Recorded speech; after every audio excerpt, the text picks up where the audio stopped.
Welcome back. Today in our Sunday Spotlight, a local police officer born in Turkey is helping those in his native country who are struggling in ways none of us can comprehend following those earthquakes there. Naugatuck officer Erol Okten is joining us this morning. Officer Okten, thank you for being with us. I know you were born in Turkey and came here as a young child. Tell us, when did that happen and how long were you in Turkey? So I moved here in '01, and I came here when I was 7, and I was going back just about every other year. And now ever since I've been a police officer, I took a little break, but last time I've been there was 2017. My whole family's there. I got aunts, uncles, cousins, and it was pretty much home for me since then, and we're here. We've all seen these horrible pictures. I know we have some video of some of the efforts underway over there to save people and to recover, unfortunately, the many, many bodies of those who were killed. When you see this as someone who grew up in that country, what was your reaction? At first, it was overwhelming. It's a devastating crisis thing that happened, and it's hard to even watch. And us being so far from that time and place, I think it was up to us for us to be able to step up. And I think us being able to use the platform as a police department, we were able to do that. And we set up just a donation drive and seeing just our little piece that we could put in, and that's what we did.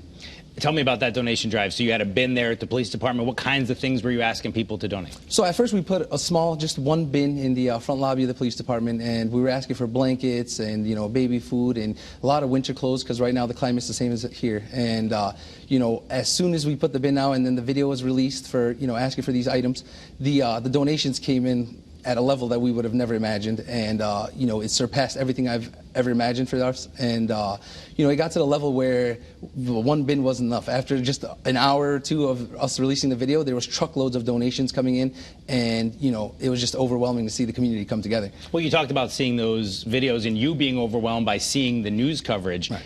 What does it mean when the community that you serve comes out and supports your homeland? It's truly amazing, because especially when this is not something that immediately affects, the community. And, it's just people watching the news and seeing videos online. And I think it was amazing to have the community come together. And like I said, I would have never imagined. And when we first put the bin out, I told, my fellow workers, I said, hey, I hope we could fill this up by the 25th. And I would have never imagined we would have just, got the amount of level of things that we did.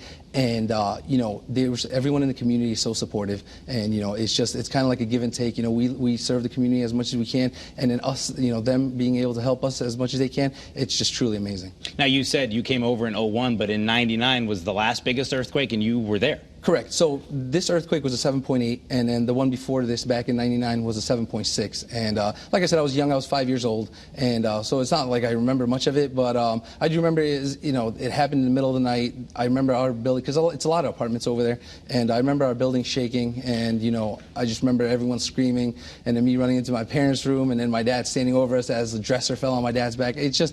It's devastating. I can't imagine what other people are living through right now. So I think it's just, us trying to be able to help as much as we can was all I ever wanted, and I think we're doing that. Certainly the need is great. The UN said $1 billion in relief is needed. I saw Red Cross numbers, 700 million and growing, 5.2 million people. And these are the survivors who need help. Forget those poor folks who lost their lives. So how do you hope that a donation from Naugatuck, Connecticut, can have a mark? Do you feel like it can? I truly do. And the reason being is because the people who are displaced, this isn't something that you could just rebuild overnight. This isn't something that's going to take a month or two to rebuild. This is going to be a 1 year, 2 year, this was something devastating. And it's up to millions of people being displaced. And now these people have nothing. So they've lost everything. And us just doing our part, donating whatever we can, is going to help to be able to at least kickstart whatever they're trying to do over there. So us donating food and, us donating tents, blankets, and, winter clothes, these people have nothing. And that's what we're doing. We're at least trying to give them our little piece of Naugatuck, I guess, that we could say. So send some love over to them. You mentioned having family still there. You said, thankfully, they're in the other part of the country, not where it was most terribly affected. But are you getting some feedback from them? You talk about it being heartwarming for you. Do they have a reaction that the people in Naugatuck, Connecticut are coming out in droves to help?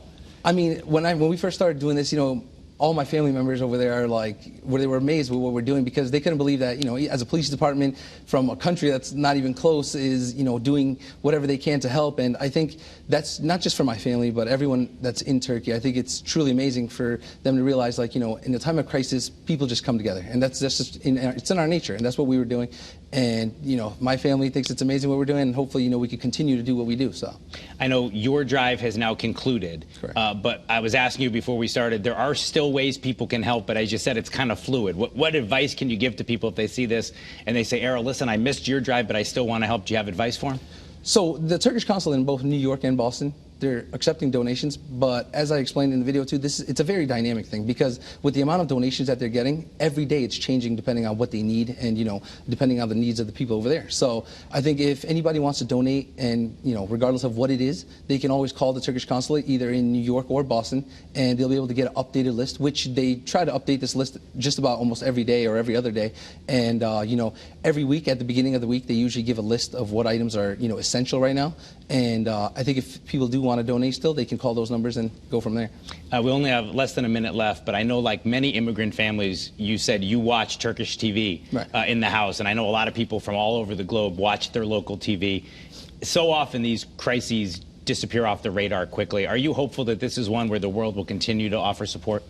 I do, and I think, you know, just being able to see the reaction, not just from, you know, my own country of Turkey, but like from every other nation, I think it's something that, you know, we're able to come together as people, and I think it's going to continue to strive that way. So, you know, I'm glad that, you know, we're doing whatever we can, and I'm glad as people we're coming together. So. Well, it says on your shoulder there, protect and serve. This was a pretty cool way to do both those things. I appreciate you coming on to tell us about it. Congratulations on all the success, and if you do more, let us know, and we'll let the viewers know how they can help. Thank you. Officer Erol Okten from Naugatuck PD. That is CT 23 for this week. CBS Sunday Morning is coming up next. My colleague Mark Zinni will see you here in Studio A next week. I'll see you in March. Enjoy the rest of your weekend.